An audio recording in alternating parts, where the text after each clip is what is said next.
माननीय सदस्य ने प्रश्न उठाया कि मर्जर को लेकर के विद्यालयों को सरकार बंद कर रही है। सरकार ने एक भी विद्यालय को बंद करने का निर्णय नहीं लिया है। कोई भी विद्यालय जो बेसिक शिक्षा विभाग के अंतर्गत परिषदीय विद्यालय है उसको सब बंद नहीं किया जाएगा और विद्यालय को जो यूडाइस कोड भी दिया जाता है वो यूडाइस कोड भी यथावत रहेगा और वो विद्यालय सुचारू रूप से जिस तरह से पहले बेसिक शिक्षा विभाग के अंतर्गत चल रहा था उसी तरह से चलता रहेगा। इस प्रक्रिया में बदलाव ये किया गया है। माननीय सदस्य ने जानना चाहा कि कक्षा 1 में जो बच्चों की नामांकन की आयु है उसको 6 वर्ष निर्धारित कर दिया गया है। कक्षा 1 से लेकर के 8 तक, 6 से लेकर के 14 वर्ष की आयु में बच्चे को शिक्षा का जो अधिकार है उसके अंतर्गत नियम बनाए गए हैं कि कक्षा 1 से कक्षा 8 तक की शिक्षा हर एक बच्चे को अनिवार्य मिलनी चाहिए। उसका हम सब लोग पालन कर रहे हैं। उसको हम सब लोग कम कर नहीं सकते हैं कि 6 वर्ष की आयु से पहले बच्चे की कक्षा 1 में नामांकन हो जाए। वो देश भर में लागू कर दिया गया है। लेकिन बच्चा 3 वर्ष से लेकर के 6 वर्ष की आयु तक आंगनवाड़ी के केंद्रों में, जो हमारी कोलोकेटेड आंगनवाड़ी है, वहां पर जाकर के अपने पठन पाठन का कार्य को करते थे और जो भी उनकी पोषण की व्यवस्था आईसीडीएस डिपार्टमेंट के द्वारा बनाई गई थी वो सारी चीजों को सुचारू रूप से चलाया जा रहा था। इसमें बदलाव ये किया गया है, जितने भी हमारे भवन मर्जर के बाद में जो 1 किलोमीटर की अवधि के अंदर थे, 50 बच्चों से कम की संख्या थी, केवल 1 किलोमीटर की अवधि के अंदर अगर 2 या 3 विद्यालय संचालित हैं और 50 बच्चे से कम है उन विद्यालयों में, उन विद्यालयों को मर्ज करके एक विद्यालय बना दिया गया, जिससे सबसे ज्यादा अधिक संसाधनों वाला विद्यालय को चलाया जाए और 1 किलोमीटर की अवधि के अंदर जिसमें किसी भी बच्चे को पहुंचने में कोई कठिनाई नहीं होगी उस विद्यालय को संचालित किया जाएगा। और बाकी के जो विद्यालय रिक्त होंगे, खाली होंगे, जो मर्ज करने के बाद में उन विद्यालयों में आईसीडीएस डिपार्टमेंट के साथ में मिल करके हमारा बेसिक शिक्षा विभाग प्री प्राइमरी यानी प्ले स्कूल की, यानी कि नर्सरी, केजी और ये सारी जो क्लासेस होती हैं, इन क्लासेस को इस वर्ष से हम प्रारंभ करने जा रहे हैं।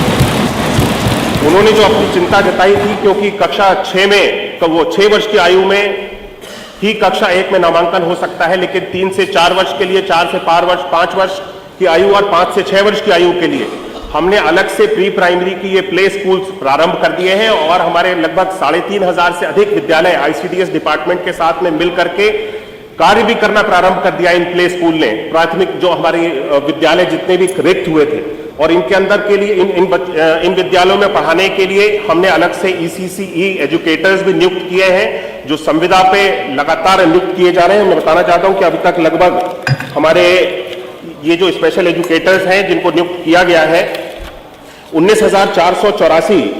स्पेशल एजुकेटर्स को भी संविदा के माध्यम से नियुक्त कर दिया गया है और लगातार प्रतिवर्ष इनको हम लोग नियुक्त करते जा रहे हैं। और प्री प्राइमरी के लिए बेसिक शिक्षा विभाग ने अलग से एक कोर्स और करिकुलम भी तैयार किया है। 3 से 4 वर्ष की आयु के लिए किताबें तैयार की हैं, 4 से 5 वर्ष की आयु के बच्चों के लिए तैयार की हैं किताबें और 5 से 6 वर्ष की आयु के लिए, जो कि अपने आप में एक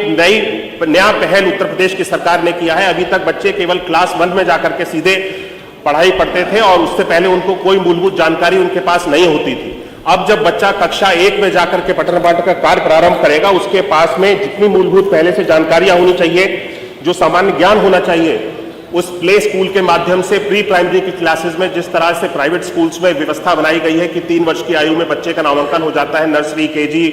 एलकेजी की जो व्यवस्थाएं हैं, वो सारी व्यवस्थाएं अब उत्तर प्रदेश सरकार के द्वारा भी इन सभी विद्यालयों में जो रिक्त हुए मर्ज के बाद में इन विद्यालयों में चलाई जाएगी।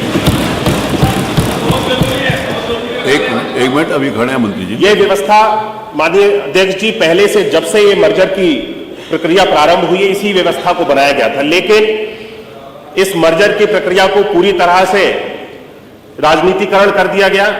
और आमजन को भ्रमित करने का प्रयास जितने भी हमारे विपक्षी हैं सभी लोगों ने करने का प्रयास किया कि सरकार स्कूलों को बंद करने जा रही है, सरकार के पास शिक्षकों की अभाव है, सरकार बच्चों को अच्छे से पठन पाठन का कार्य नहीं देना चाहती है, इस तरह के आरोप लगाए गए। मैं इन सारी चीजों के ऊपर बताना चाहता हूं कि ये सरकार,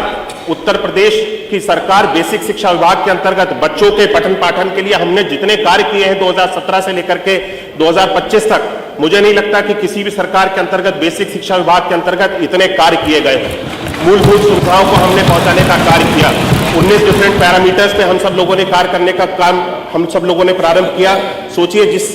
विद्यालय में बैठने के लिए जगह ना हो, पीने के लिए पेयजल की व्यवस्था ना हो, बच्चों के लिए टॉयलेट की व्यवस्था ना हो, ऐसे विद्यालयों में बच्चे कहां जाकर के पढ़ सकते हैं। इन सारी व्यवस्थाओं को, जिस जर्जर स्थिति में हमें परिषदीय विद्यालय मिले थे, इन सारी व्यवस्थाओं को हमने सुधारने का काम किया। और जब आज सरकार के परिषदीय विद्यालय बेहतर हो गए हैं, जहां पे बच्चों का नामांकन भी अधिक होने लगा है, 27 लाख से भी अधिक बच्चों का नामांकन इस वर्ष हुआ है। इनकी सरकार में कभी स्कूल चलो अभियान जैसी कोई भी चीज चलाई जाती थी, जहां पे स्वयं सभी जनप्रतिनिधि, आमजन, हर एक व्यक्ति बच्चों को निकाल करके विद्यालय तक लेकर के आने का काम करे, ये हमारी सरकार में अभियान की तरह चलाया जाता है।